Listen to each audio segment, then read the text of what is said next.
तो welcome back students. आज हम आपको मोल अंश के न्यूमेरिकल बताएंगे जो विलियन चैप्टर के हैं मोल अंश।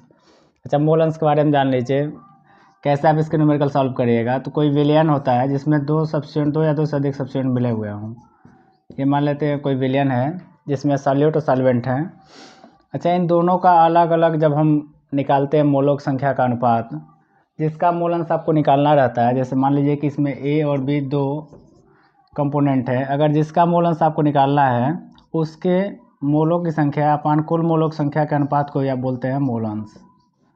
मीन्स ए के जितने मोल हैं अपान कुल कितने विलियन में मोल हैं और इसी के अनुपात को बोलिएगा उसका मोल अंश। ऐसे ही अगर आपको बी का निकालना है तो बी के मोल कितने हैं अपान कुल कितने मोल हैं उनके रेशियो को या बोलिएगा मोल अंश। यहाँ क्वेश्चन है कि कोई विलियन है जिसमें एथिल अल्कोहल और जल मिलाया गया है। अच्छा, इसमें एथिल अल्कोहल का भार अनुसार दे रखा है 46% दे रखा है, यानी कि आपको 100 ml का विलियन बनाना है। जो टोटल विलियन बन रहा है वो 100 ml का है इस क्वेश्चन के अकॉर्डिंग, जिसमें 46% आपका एथिल अल्कोहल है C2H5OH। तो जब 46% ये 46 ग्राम, तो आपका जो 54 बचा होगा 100 में से इसको माइनस करेंगे 54 ग्राम, वो क्या हो जाएगा जल।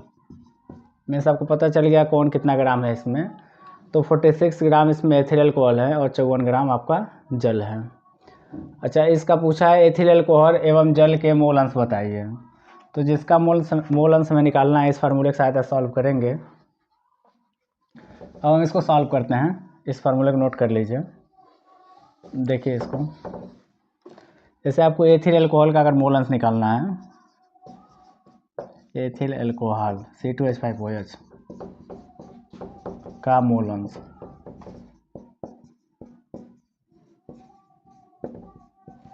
इसके मोल अंश अगर निकालना है मान लीजिए x C2H5OH, तो आप इसके मोलों की संख्या निकालिएगा। एथिल अल्कोहल के मोलों की संख्या अपान n C2H5OH, एथिल अल्कोहल की मोल संख्या प्लस जल की मोल संख्या। और मोल संख्या आप कैसे निकालते हैं, तो आप मोल संख्या निकालने के लिए फार्मूला पढ़ चुके हैं। मोल संख्या निकालने के लिए कि कितना पदार्थ का भार है अपान उसका मोलर मास, पदार्थ का भार कितना है अपान उसका मोलर मास। तो ऐसे ही आप देखेंगे इस विलियन में C2H5OH का कितना भार है और इसका मोलर मास कितना है। सॉल्व करते हैं। इसका भार लिख लीजिए, यानी W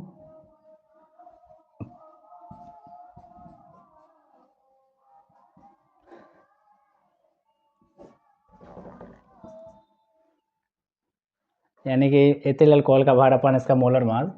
ऐसे नीचे भी हो जाएगा एथिल अल्कोहल का भार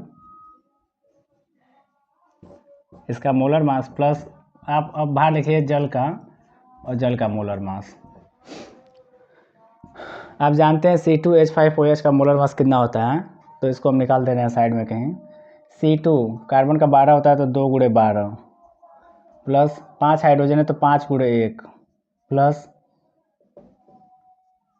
ऑक्सीजन का 16 होता है और हाइड्रोजन का 1 होता है, यानी 16 + 1 आप जोड़िए 12 दूनी 24 और 5 29 30 और ये 46 46 हो जाएगा।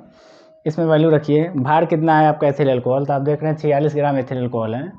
46 इसका मोलर मास भी 46 ही है अपान 46/46 प्लस जल का भार कितना दिया है, तो जल का भार आप देख रहे हैं 54 है 54, इसका मोलर मास होता है 18। देखिए हाइड्रोजन का 2 हो गया और ऑक्सीजन का 16 16 2 18।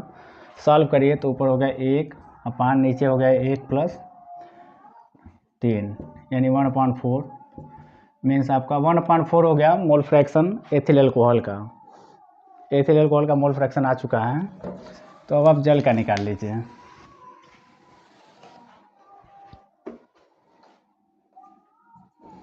जल का मोल फ्रैक्शन, जल का मोल अंश। जल का मोल अंश निकालने के लिए आप जानते हैं दोनों का सम जो होता है मोल अंश में 1 होना चाहिए। अगर 1 दे रखा है 1/4, तो दूसरे को निकालने के लिए आप 1 में से इसको माइनस कर लीजिए, यानी 3/4 हो जाएगा। तो ये पहले का आंसर है एथिल अल्कोहल का मोल फ्रैक्शन 1/4 और जल का आपका आ गया 3/4। धन्यवाद।